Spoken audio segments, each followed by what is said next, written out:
Real Talk. Love, love, love! Yun. Yan. Welcome to the Philippines! Love the Philippines! Or Yun. lagot kayo dyan. Pag-usapan natin kasi maraming mga proposal about love the Philippines. Sabi ng iba, baka kailangan ng comma, kailangan pa ng exclamation. Ayan, may English professor kaming kasama. By chance. Pag-usapan natin yan. First of all, Prof. Danton Remoto, let's put your academic hat on. What is your read dito sa Love the Philippines new slogan? Did we even need it? Hindi ba mas fun yung it's more fun in the Philippines? What's going on there? Actually, yung Wow Philippines ni Senator Gordon, umabot siya ng 10 years or 11 years at nanalo ng 2 awards siya, no? In 2004, it was chosen as the best marketing campaign in the world. Wow. No? So, wow talaga. Wow, Philippines talaga. Yeah. Kaya lang, yan of course, ginawa under President GMA. Arroyo. So alam mo naman, pag bago administration, tinatabi nila yan. Yeah. So sinetap nila yung bago, yung medyo mahaba na. It's more fun in the Philippines. Yeah. No? Ang problema naman doon, medyo mahaba, pero maganda yung visual, no? Yung Philippine Archipelago na kulay ng banig, no? So after that, syempre may bago na naman tayo.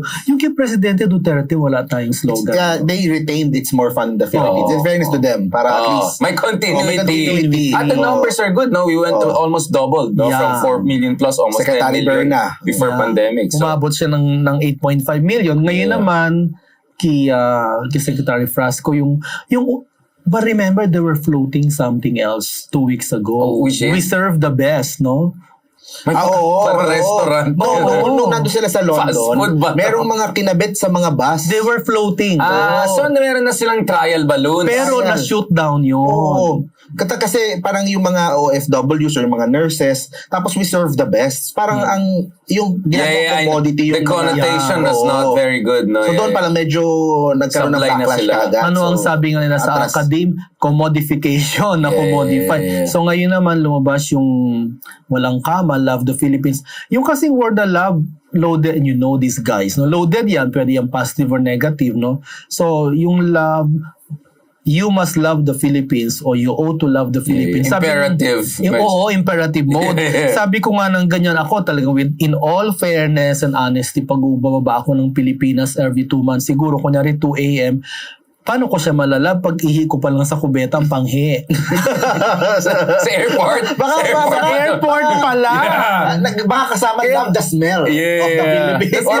Or mahalin na natin. Unconditional love yan. Yeah, but if you okay lang yun, if you are inviting the tourists, hindi nila gusto yung may mapanghi na yan. Tapos paglabas ng mga turista, yung tatawag sila ng Grab, hindi pwedeng pumasok directly yung mga cars. Isa pa yan. Ginagawa ko sa mga tourists, ako na mismo, di man ako DOT, dinadala ko sila doon sa stand ng Grab sa may pillar number 4 no, na international airport. Alam na. Oo, doon ako pumipila. In short, sa airport pa lang wala na tayong signage, mabaho yung kubeta, no? Mahina ang wifi. So mahirap talagang ilabang Philippines. Natin, best airports on earth. Singapore, Thailand, Malaysia. I mean, ang ganda na rin yung Indonesia, yung Bali pa lang. Ang ganda ng airport nila. So, unahin yung love sa mga airport siguro. Infrastructure. Unahin ng yun nga yung parang in-upgrade yung software na hindi makahabol yung hardware. Parang sablay. Parang yung gustong gumawa ng QR code sa Philippines by June ng DTI. Tungkol naman ng tawa mo. July na ngayon, no? Sinabi ko na yan noong February, paano kayo with all due respect, hindi po tayo naninira. Mahal ko po ang Pilipinas, kaya bumalik ako ng Pilipinas. Pero paano tayo magkakaroon ng QR code na ini-scan? Wala na, mahirap po ang wifi natin. Sa Thailand po, ginagawa ng mga tindero yan sa palengke. Sa tabi kasi mabilis. Oy, Gcash na tayo. Or Maya, just to play. Say, ayaw nga, Maya tayo kasi kapatid tayo. Maya. Sorry. Maya po kami. Maya po kami. Smart kami. Pero I was telling kanina, balik tayo sa Love the Philippines bago kayo pagalitan ni boss. Buti, inayos namin kagad. Bakit walang nakakapansin ito? Ako yung very few na nagsasabi na merong political subliminal message yung Love the Philippines. Kasi nung unang rinig ko, after a few minutes, naisip ko, pag tinagalog mo yung Love the Philippines, mahalin natin ang Pilipinas. Nako. Which is the... Sounds familiar. Sounds familiar. Sounds kasi familiar. that was the slogan of VP Sara nung last election.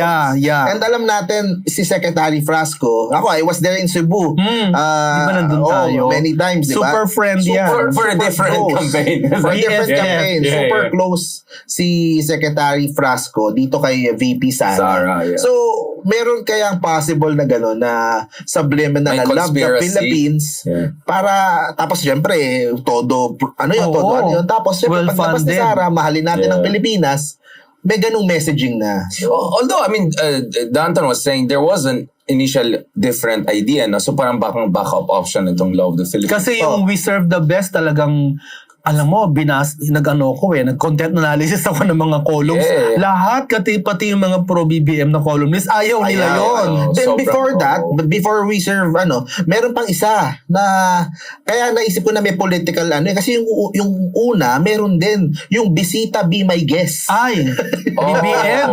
Ikaw ba yan? Yun medyo pinili. Oh my goodness. Ayun. Ano ba yung, sino ba mga consultants dyan? Baka bang ginastos si Sasot, may sinabi na kapresyo niya yung kaldero ni Cayetano. Naalala niyo yung kaldero na $1 million.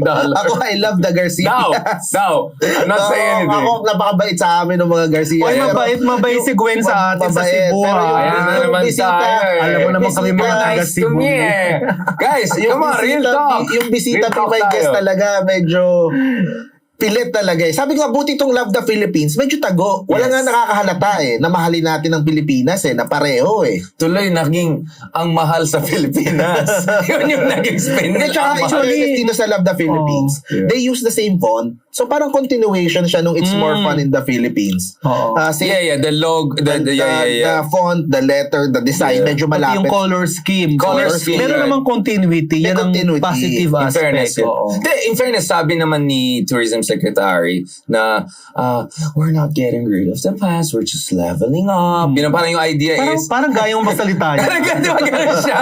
We're world class na.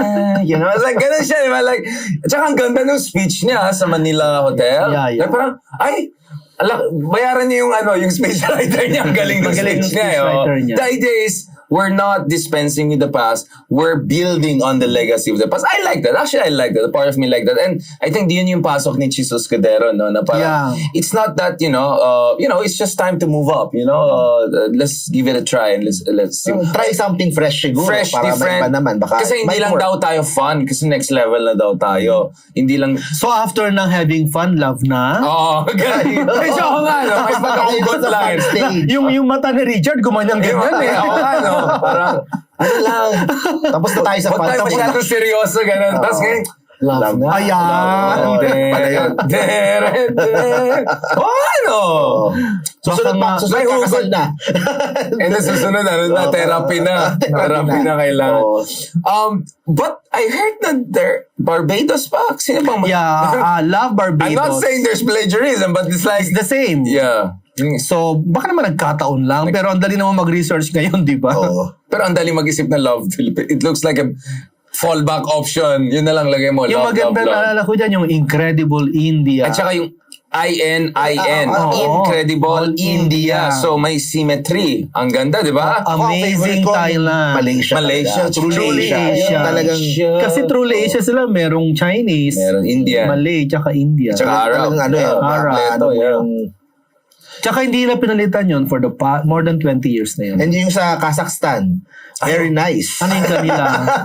They use yung kay Borat. Very nice. Very nice yung kanilang tagline. That's it. Dapat gamitin nila nakaspandex si Borat na ganyan. Very nice. The best country in Central Asia. Dapat gamitin natin si Manny Pacquiao. Hindi niya na lang ni Manny. Yun na lang gamitin natin. Let's go. Now, speaking of Danton Remoto. Of course, speaking of Sara Duterte, you cannot also talk about the alternatives that are going up, right? So, as early as 2023, people are talking about 2028. Advance mag-isip ang tao. Parang fun, love, kasal, mortgage, gano'n. Mortgage? Ganun na yung level, di ba? No, speaking of this, now we're hearing a lot about Raffy Tulfo, no, who's of course our colleague sa TV5. Ano basa mo? Because usually critics says, yung mga Tulfo, ano yun, macho. Some will use the term toxic masculinity. But suddenly now it seems like people, including a lot of his critics before, or their critics, would say, sila na ang pag-asa ngayon para mawala na itong unit team na yan forever. Ganun. So what's your read of this thing? You know, Richard, pareho kami ng history nitong si Mark kasi pareho kami taga-Ateneo. Many years, kasi I've been with TV5, oh my God, since 2010. So pag pinopost ko yung picture ko, kasama ko si Raffy, o kaya si Erwin, o si Ben, talagang people would blast at me. Ano ba naman yan, Danton? Bakit katabi mo yung mga yan? Blah, blah, blah. Ang sabi ko, kasabay kong kumain yan. Tsaka kaibigan ko yan. Alangan naman, diba? Tsaka, you know, when I talk to them, hindi yung kausap mo yung sikat o yung matapang o yung toxic na masculine na kundi yung kasama mo sa istasyon, no? Yeah. They tell me about their lives, their families, their parents, nagkukwentuhan kami on a personal level. At saka yung, especially si Raffy, no? He really helps people, kahit na walang camera, no? Yung kahit, so hindi ito showmanship lang. Kahit yung pera niya siguro, tira siguro dito, may 1,000 na lang, pag may humingi, iaabot niya talaga. Kasi, pag walang camera, nakikita ko yan. Kasi pag may camera, alam mo, dahil siguro tatakbo, hindi na, ang tagal na ginagawa yan. Yeah, exact. In fairness. Diba? Pero you've seen, yung transformation ni Idol Raffy from, before yung nagsimula, Tulfo, puro sumbungan lang, to this parang cultural, parang iconic levels. Yeah, phenomenon na. Phenomenon na. So, what happened? It's a verb. To Tulfo is a verb. Ipapatulfo kita. Yeah. It's exactly. Kasi alam mo, nakita mo naman to sa harap ng TV5, meron po diyang kahit gabi natutulog ng mga taong mahihirap. Bakit po sila nariyan? Kasi kinaumagahan, may pila po yan, alas 7 ng umaga. May number po sa mga tutulungan niya, either on air, mas marami pang natutulungan ho yan, hindi on air. Kasi hindi naman kasya yung oras. Of course. So ang haba ng pila po dyan, pag tinanong niyo yung mga mahihirap, bakit kayo narito? Kasi wala naman daw o hindi sapat ang tulong na ibigay ng congressman nila, mayor, governor. So ito na po kami sa aming huling last resort sa aming huling makakatutulong ho sa amin. Yeah. So I'm just quoting, hindi ako nangangampanya kay Raffy, no? No, I think anyone will and I heard from very good friends, no, na Vico Soto actually also coordinates sometimes with Tulfo brothers to help with people on the ground. So progressive LGO leaders actually are very comfortable with the Tulfo brothers. He talks to everyone. Hindi siya yung ayaw niya. And remember, he ran for senator as independent. Pinag-aagawan niya rin as guest candidate, di ba? Pinag-aagawan niya. Pero kay Pacquiao siyang guest candidate, hindi ba? Hindi. He was open to all. He was open to, wala siyang, pag inimbita siya, pupunta siya, pero yung kanyang certificate of candidacy, independent. Yeah. Guest candidate lang siya, parang nakikiyan lang. Yeah, that's the context. Now, aside from the Tulfos, of course, one of the rising stars is also Joy Belmonte, Quezon City. There was just an article about her on Bloomberg. I sense kasi with Joy, nung kasagsagan ng Duterte administration, medyo ipitch siya, and I would see people she's getting these reviews na either she's not pro-Duterte enough or she's too anti-Duterte. But I think since last year, no, I think Joy Belmonte is becoming the new star of LGU. No, I'm the same way that Yorme was or Vico Soto was a few years ago. And in fact, there's a new article on no less than Bloomberg recently about what Joy Belmonte has been, a Filipina mayor on a mission to protect queer residents. So she's already being projected as this kind of a rising young star in the global south fighting for gender minorities. From what I understand, you know this person quite well, right? I mean, she's been doing that quietly for the past 10 years, even as vice mayor, kasi she was my student in Ateneo. Yeah. And then I would, ties that bind. Kasi nakatira ako ng Quezon City, so as a media person, I would get invited. Kunyari yung kanilang yung inauguration ng hospital. There's a Quezon City hospital, meron yung facility for LGBTs, meron niya kung lesbian ka, pwede ka magpatingin dyan sa female gynecologist kasi ayaw mo sa lalaki. Tapos meron kami dyan sa Magsaysay High School yung testing centers for HIV. Tapos nag-inaugurate din sila ng library, no? So, nagpupunta ako dyan as a media person. Nakikita ko si Joy minsan. And he would tell people, yan ho ang teacher ko, no? I'm doing LGBT advocacy primarily because of him. Siyempre nakatingin lang ako. Hindi ko naman siya pinush, no? I did not even call her up, no? Pero siya yung nagsasabi na, minsan nakikita ko yan si Joy, nakakatawa, nakita ko yan nung sa Gayway, also known as Gateway Mall. Oh, yeah. Kausap niya yung mga taga-district natin, District 3. Correct. Nasa likod ako. Kilala ko yung mga tao kasi botante ko yun sa District 3. Alam mo, pinag-usapan nila, RASPA, yung family planning methods. Alam mo, nakatingin talaga ako. Sabi ko, kaya tawag ko kay Joy nun, Mayora RASPA. Kasi she was explaining to the women yung family planning techniques na makatutulong na hindi kayo masasaktan o maaksidente o magdurugo.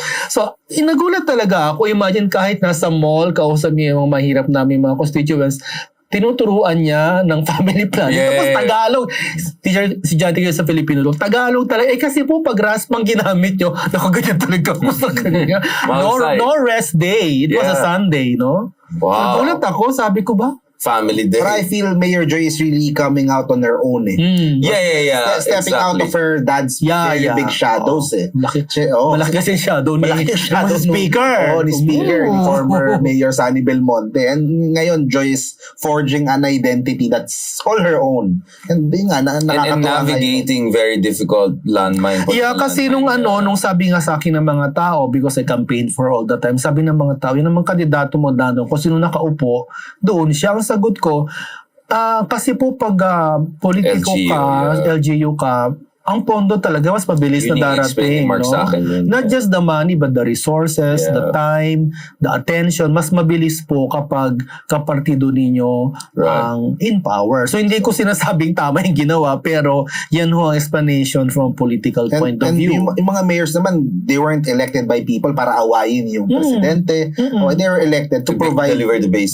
basics and the services. Isang gusto ko ding papurihin din sila Mayor Joy ngayon, yung kanilang free shuttle service. Yeah, very good. Very good. Napakalaking tulong. Pag sa Cubao, nadadaanan ko yan araw-araw, Cubao to City Hall, ang daming sumasakay libre. Katipunan, meron din. Meron MRT station. Right. Inaatid nila yung mga from point to point sa City Hall. No? Electric ba to? Or ano ba to? I'm not sure. Malaking bus.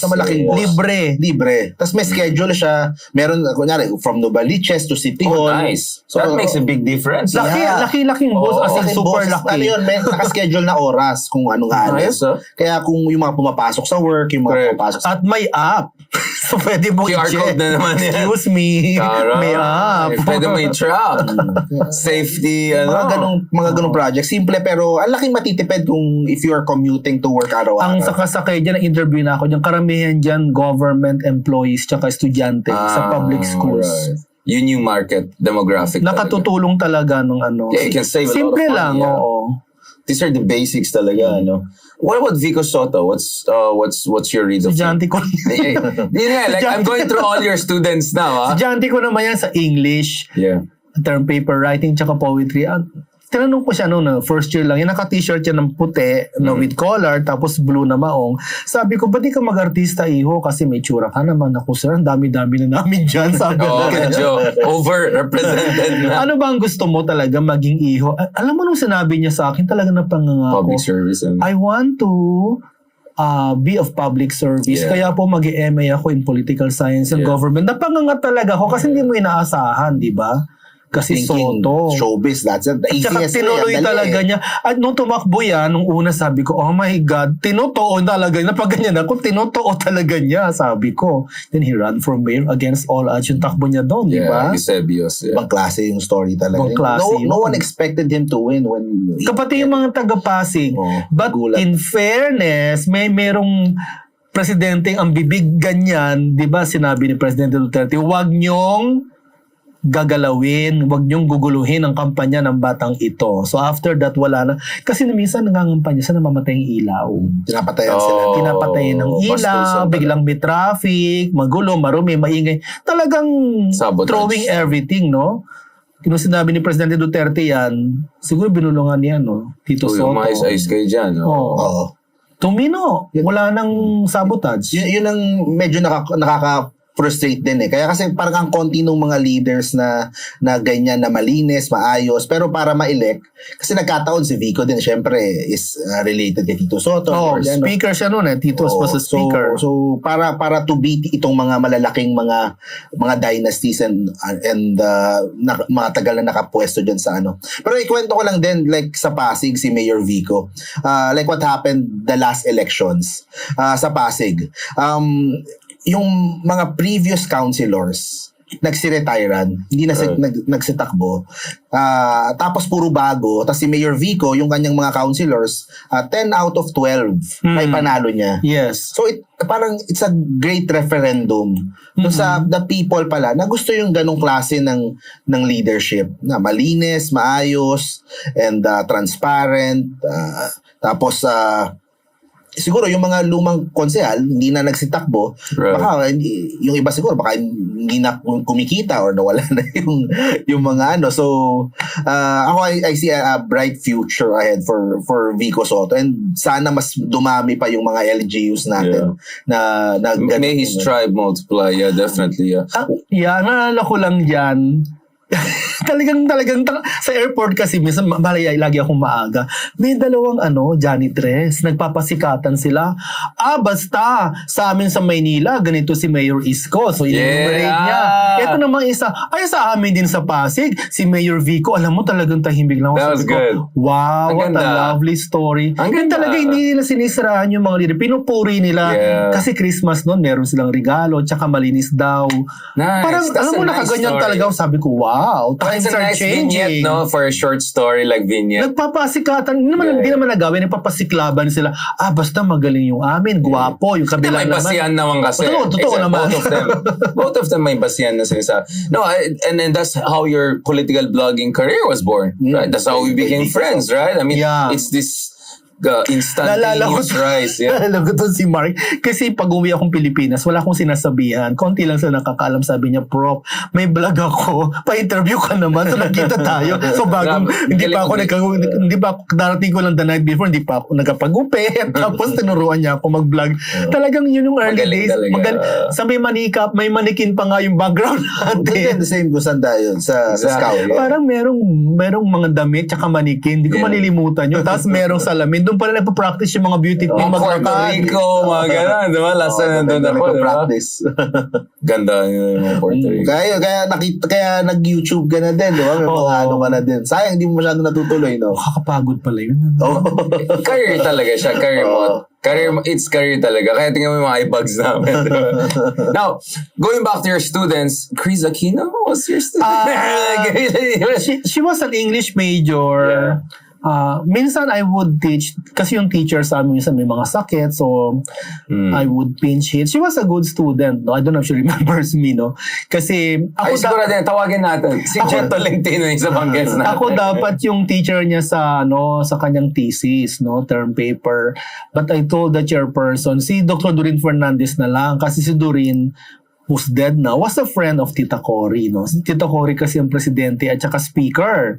So, kailangan makagraduate si Chris. Sabi ko sa chairman namin, pag si Doreen ang advisor ni Chris, mas mabilis yan kasi teacher niya dati si Dr. Fernandez, no? Ako, bata pa ako noon. We're talking about 25, 30 years ago, no? Yeah. So, halos kasi edad ko lang si Chris Aquino, no? Maybe 5 years older.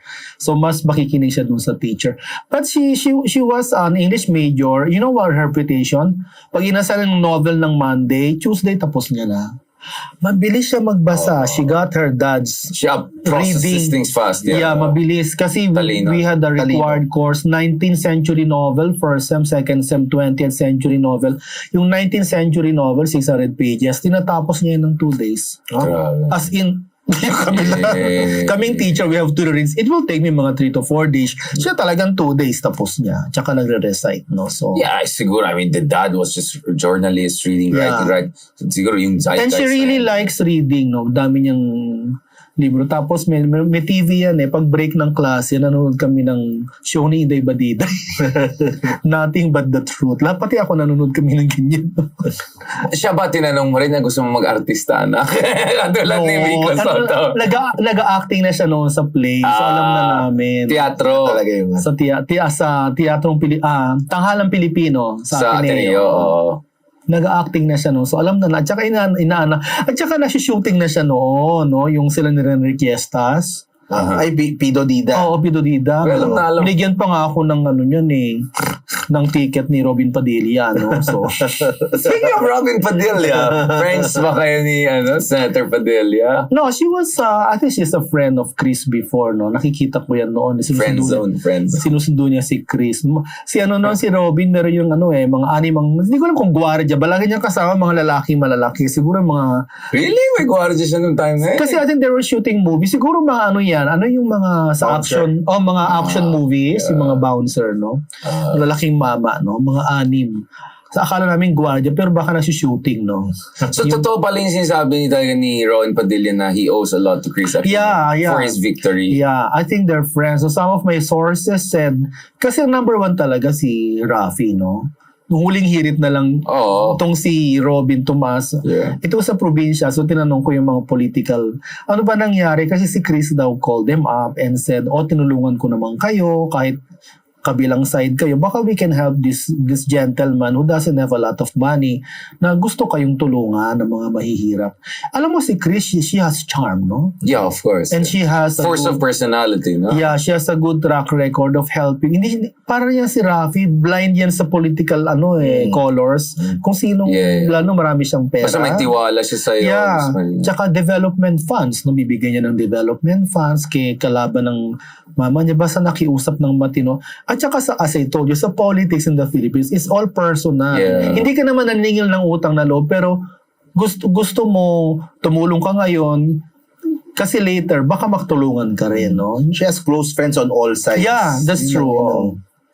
Baka pwede nga purihin sa side na si Lenny, tapos kay President Duterte, kay Senator Bongo. Di ba ginagawa rin natin yan?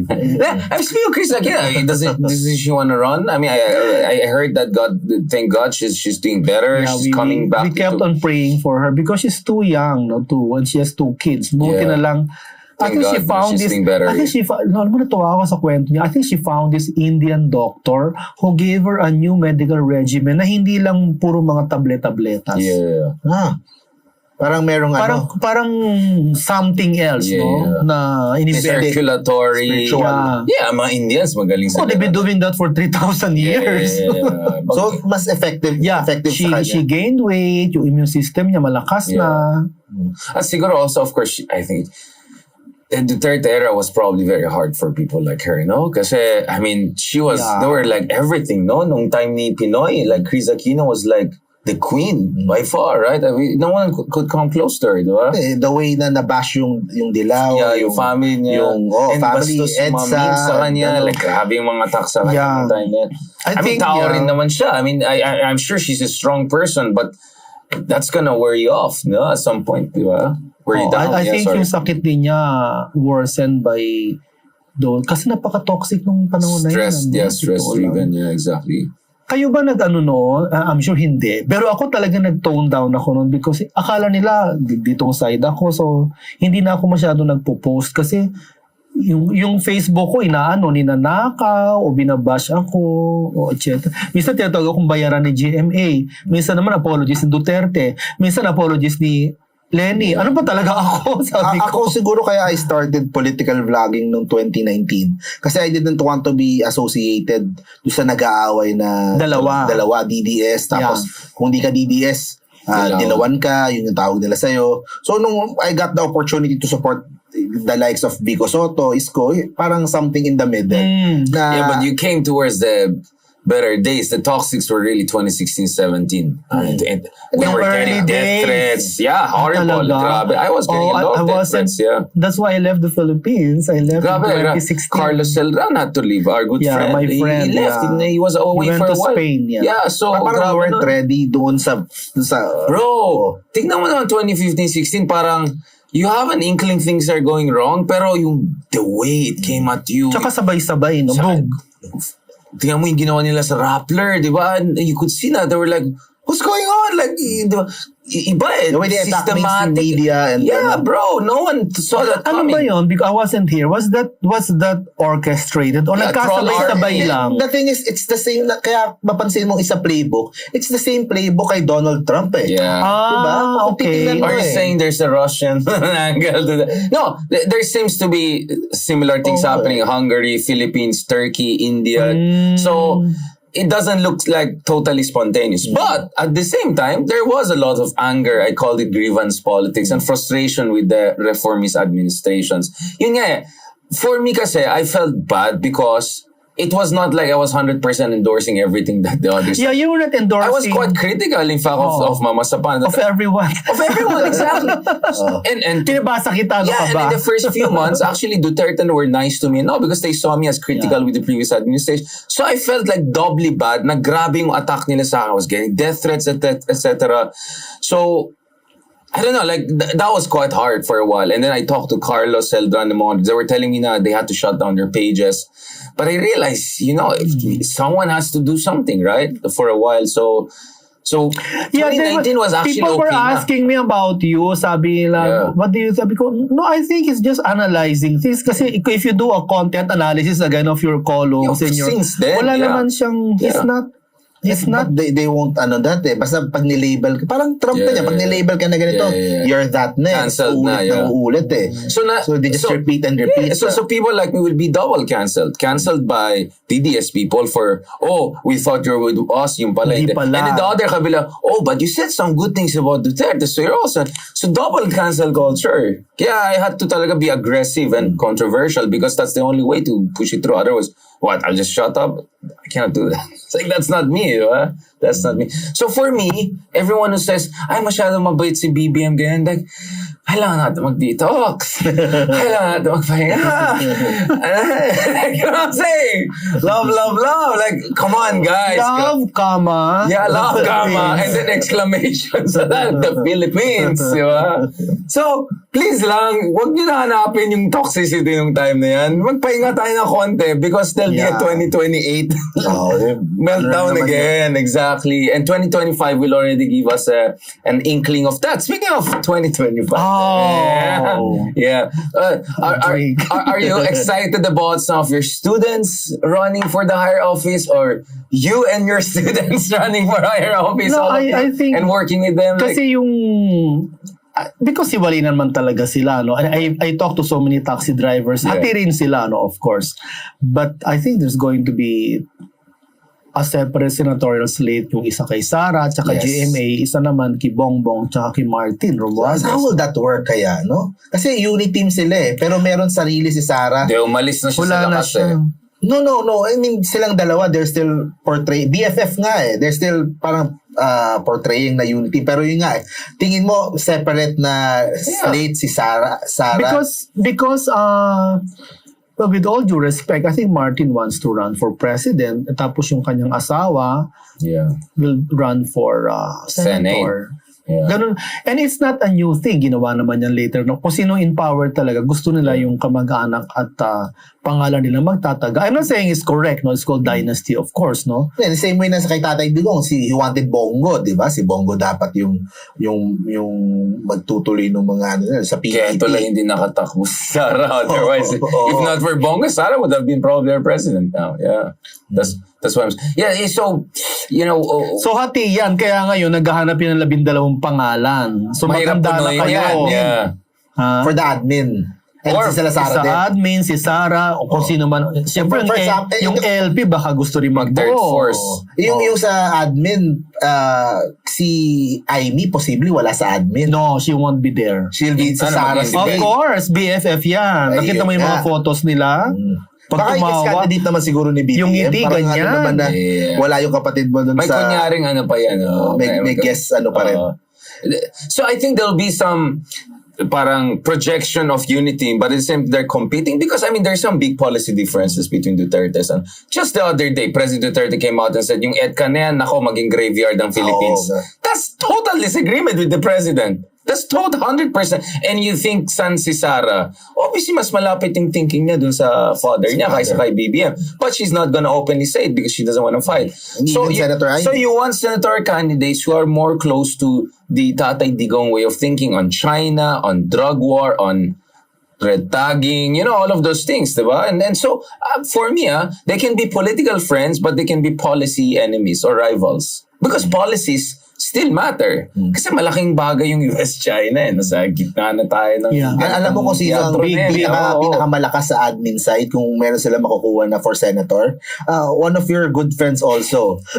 Si Kong Erwin. Ako nakita ko na yan. Oh my Number God. one siya dun sa unaided. He's really close also with PBBM. Kita He's naman close natin. to Liza also. Diba? So, kung ako si PBBM, number one on my list. Para sure win. Kong Erwin. Lisa is Ateneo too? Yeah, she was my classmate. Oh, yun pala eh! Also. Usapan natin. Ganito. So rundown sa mga shorts natin mamaya. Vico Soto, Rafi Tulfo, Chris Aquino, Ano ba kayo? Joy Belmonte, number 5 ngayon. Of course, the First Lady. Let's talk about First Lady. Number 5, big personality we talk about in this That episode. was summer of 1980. There was a class on Math 12. Sa math ba kayo Diyos ko, nagsama? parang kami mahina sa math eh. But I could see where this is going. Kayo, ano sinabi niya? Ganun ba kayo doon sa likod? Kami yung nasa likod na kaupo. Exactly. Tapos yung sinabi teacher niya namin ulit? kasi yung Sine, he cosine? has a diction problem. Sabi namin ni Lisa, what did he say? Sabi ko, I don't know. I can't understand his accent. So nag-aral naman po. Pumasa naman po kami ni Lisa pero hirap na hirap po kami doon. So shared misery. I was an English major. Ano ba ang course niya? She was a pre-law, I think hotel management kasi she went to law school. No? She's very quiet. She was like Vico, naka-white lang siya. Right. Tapos maong. Maganda yung shoes Yeah, that's very Ateneo thing, right? Watch. Ganun yung mga estudyante ko eh. Exactly. But mga estudyante ko, it's a very Ateneo thing. Tapos yung shoes niya, naalala ko noon yung parang maroon na very nice shoes but very understated. Kaya sabi ko, I know her because malinaw pa sa akin yung tapos assignment yung teacher, natitinginan kami, nagawa mo na ba? Hindi pala gagawin na natin, no? Matanong ko lang, was she dating na BBM? BBM no, that was 1980. Hindi pa, kasi in power pa sila BBM. I think they met each other in New York.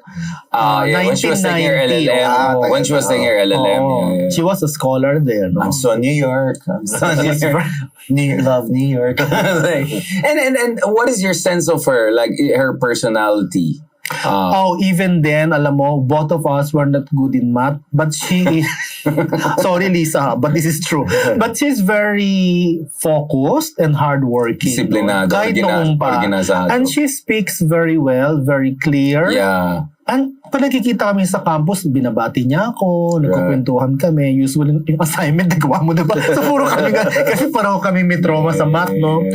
And then later, her sister, Christine, was one of my good friends in college. No? Then narinig ko nga later, she went to New York. And then when she married him, sabi ko, yan ba yung Lisa na katabi ko sa math? Yeah. Very surprised. Nakita ko yung photo. Oh my God, that's her. Sabi ko well, BBM is good in math daw. I mean, he didn't graduate from any of those schools I know, but he's good in math and sciences, understanding economics. Yeah. But he was tutored by Solita Monson, no? Oh yeah, of course. She tutored him, no? So I don't know if he's really good even before because I don't know a lot about him, no? No, I'm talking about when he was in boarding school in UK, and if you look at the memoirs of the father, some of the teachers he had were saying actually he's doing well. Mahina siya yata sa history, mga social sciences. Magaling actually siya sa math and science. So pareho sila bagay sila ni Lisa. Co-complement sila. Si Lisa. That's my point. Parang perfect yata eh. Kasi siya yung Naku, Lisa, I'm sorry. We're not doing Marites. No.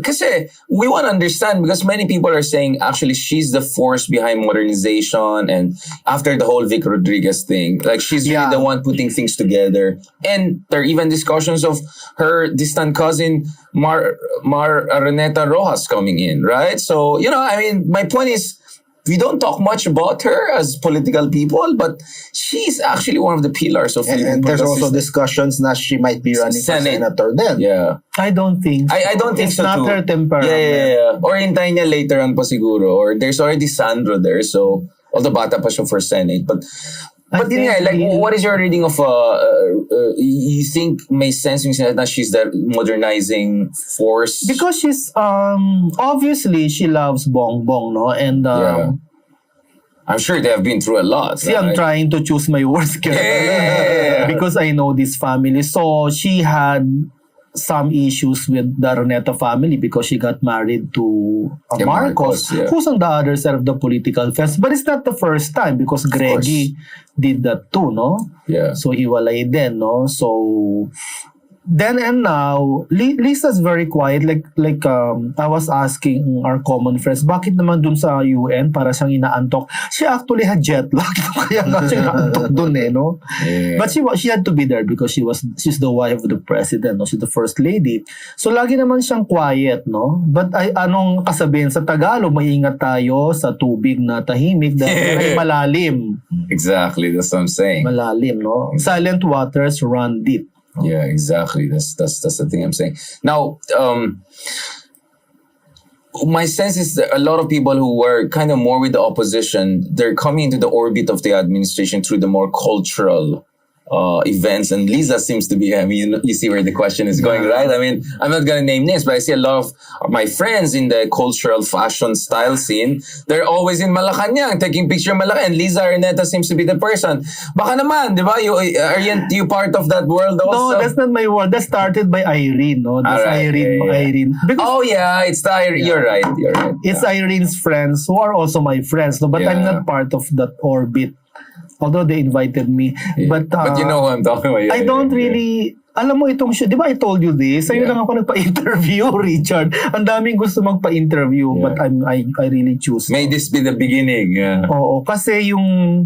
Yeah, because that's also... I'm not saying it's wrong, but that's also what Imelda did before, no? She... Cultural power. Maybe it's... I'm sorry, but maybe co-opted is a strong word, but that's what she did. She co-opted the intellectual and academic elite and cultural elite during the martial law regime.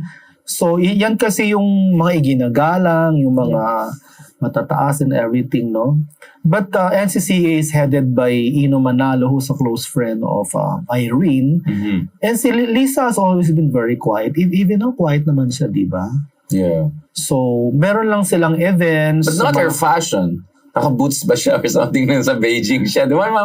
May mga moments siya na medyo loud fashion, diba? Or something. I don't know, ikaw.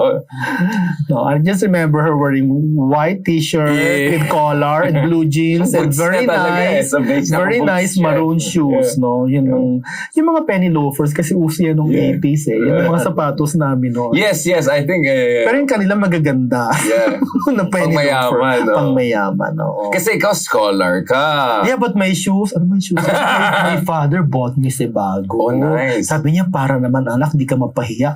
Ang hirap pala mag-leather shoes na Sebago. Ang bigat-bigat. So bumalik ako sa aking rubber shoes.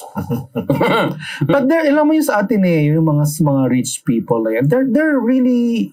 Parang they were blind. Kami, parang class blind kami. Blind kami sa mga class. Kasi karamihan dyan, mayaman and then middle class and then may konting scholars. Pero wala kaming mga sa totoo lang. Pero now it's hard, diba? Kasi cellphone pa lang, makita mo yung difference. Kasi hanggang ngayon, mayaman, ganyan. Alam mo, minsan we have reunions, Richard, so we would attend it, no? Pupunta ako dyan, sasakyan ko noon, maliit na Toyota, tapos naka-Jaguar yung mga class. Exactly, that's my point. Pero walang walang alienation. Kasi magkasabay kayo. Walang snobbery. 40 years ago, nagkukopyahan kayo sa assignment. Walang snobbery, walang Yeah, wala kasi yung mga ngayon na may social media na memba. Like, I remember just once when I went to my friend's house in Green Hills, sabi ko, alam mo, yung kubeta nyo, sinlaki ng bahay namin. Doon talaga ako na-shock na May mayaman pala sa Pilipinas na gano'n ng CR.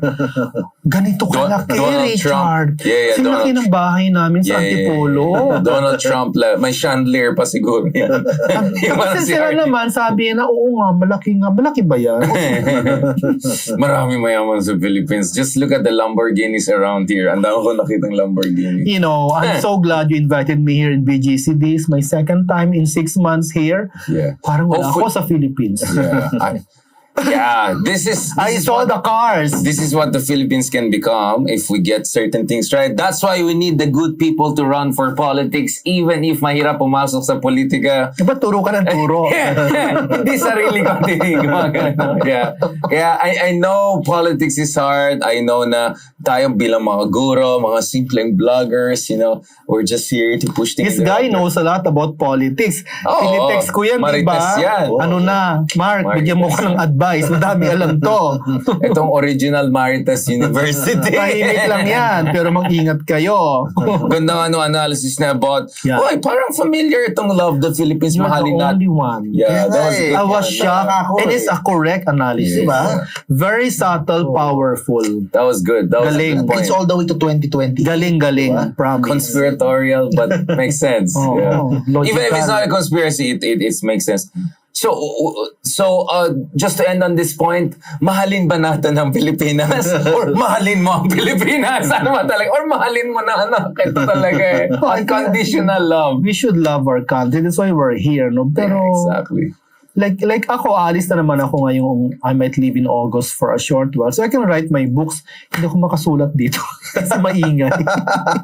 Yes, by the way, we want to actually talk about that. Tell us a little bit about your books, because you're kind of an ASEANist, Asianist. You're just not right about the Philippines. You touch a lot of themes. May pagka-autobiographical elements in your works. Tell us a little bit about that, the literary side of you. I'm sorry we didn't manage to talk about, because you're a journalist to kasi, and soon to be. So, my latest book is The Heart of Summer, Stories and Tales. It's my most entertaining book kasi meron niyang love story, merong erotic story, may ghost stories, no? Unlike my first novel na very literary. So this one was published by Penguin, and we were shocked, no? We were shocked by the pre-orders. Pre-orders mean in the US, hindi pa siya published, October pa, there are a lot of pre-orders. It is included in the catalog of American publishers. Na-shock talaga kami ng publisher ko sa Penguin, Singapore, kasi why? Sabi namin sinama ka dun sa diba? And then they said that the publishers in the West, they read the book, no, because they have advanced copies. Pinipili talaga nila yung book na readable, accessible, maybe because it's supernatural or ghost stories. And then they said the Philippine Asian element is there, no? Exactly. Kasi pag Asian American, when they write about Asia, it's filtered by the American experience. Very California. Yeah. No offense. I live there, no? I sometimes live there every 6 months in California. I'm just saying, like, yun nga Iba.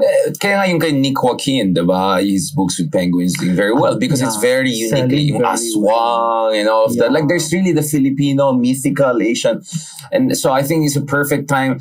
So we had another guest, like Jet Tolentino, for instance. He also says that this is the right time for Asians. Ito na yung golden era in the Broadway, Hollywood. Yeah. So I believe it's the same thing also in the literary. Actually, you're right, because my publisher is Penguin Southeast Asia, but there's a request or even an order from Penguin New York to publish more Filipino writers. Exactly. Because the next wave, as they say is Philippine writing. Kasi yung Japanese ngayon, tsaka Korean, but a wave diminishes. The Murakami. O bumababa yung wave Sino ang next? They're looking at the Thai and the Filipinos. And Indians have always been there. Yung Indian kasi sa dami naman nila. Yeah, forever. Richard, kasi there are now more Indians than Chinese, no? One in every 7 persons. And they write in English. Yung Chinese literature ngayon, the issue with them is there are not enough translations. Correct. Kulang talaga. Marami magaling na Chinese writers, but they're hardly translated.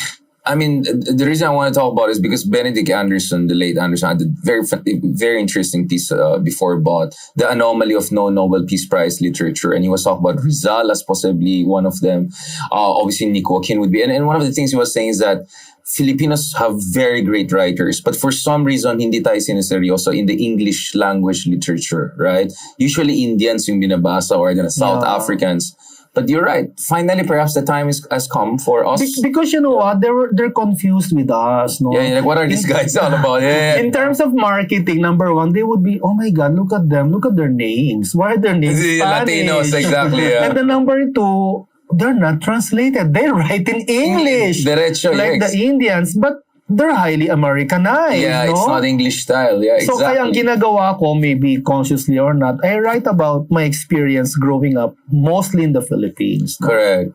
Yun yung sinabi rin ng Western critics. You know, the Western critics are telling me, oh, your novels, your stories, they're not melodramatic. Kasi na-expect nila yung iyak-iyak. Yeah.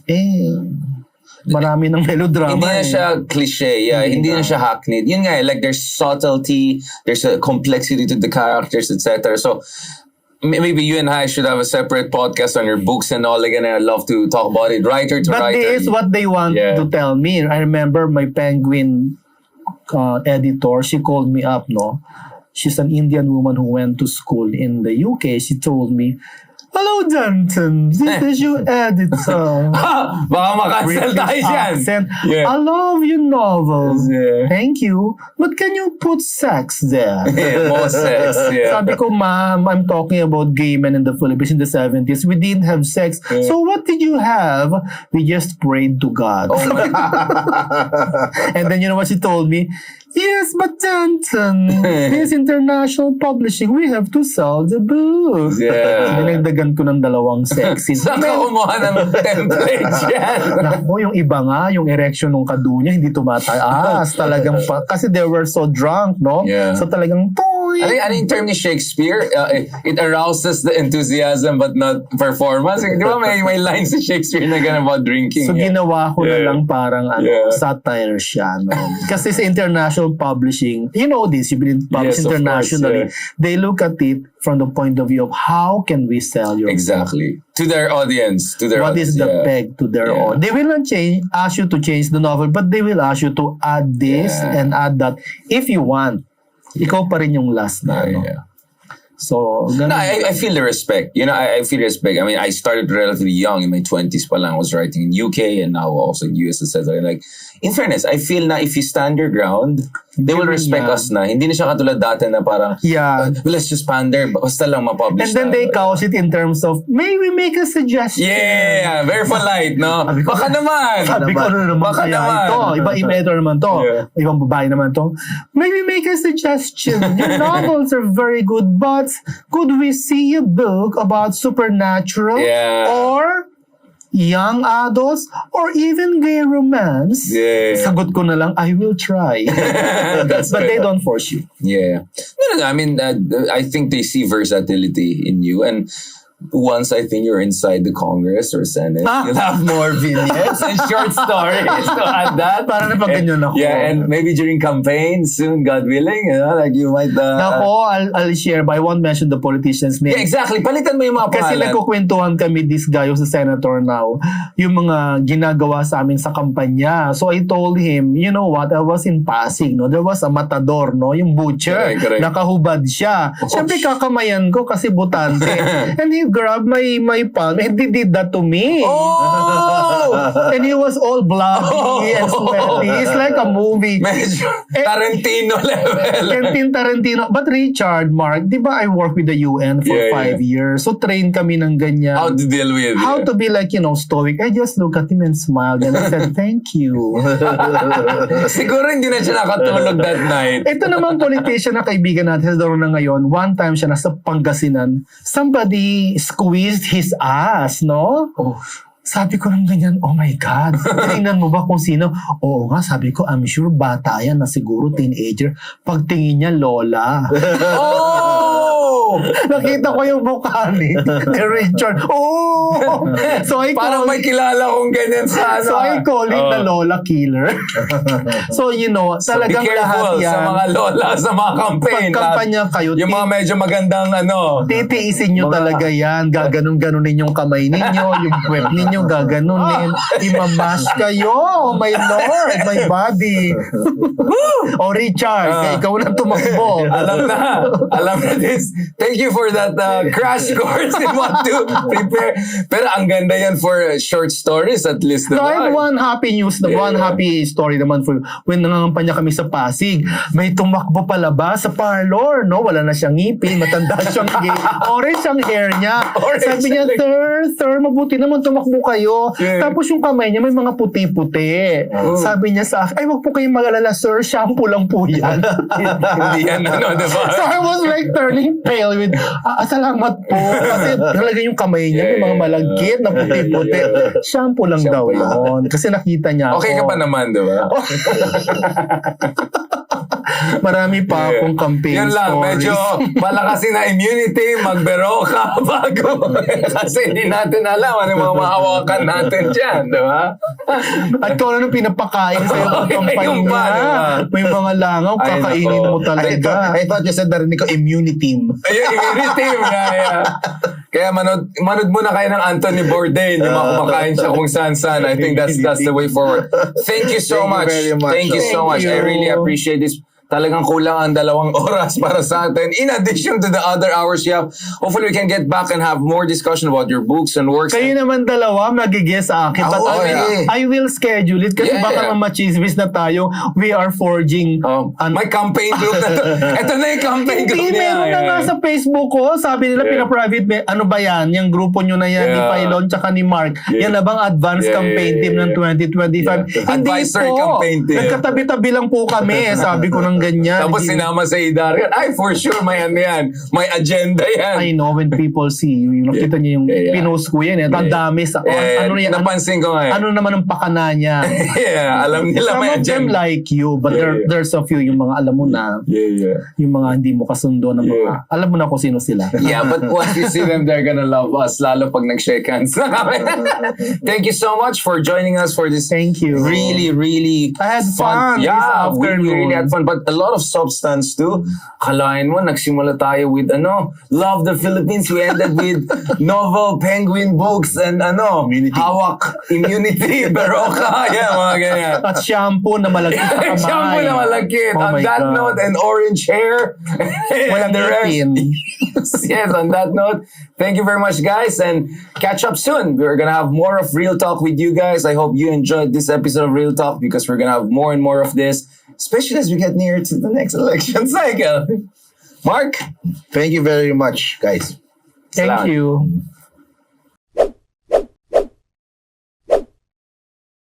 Real Talk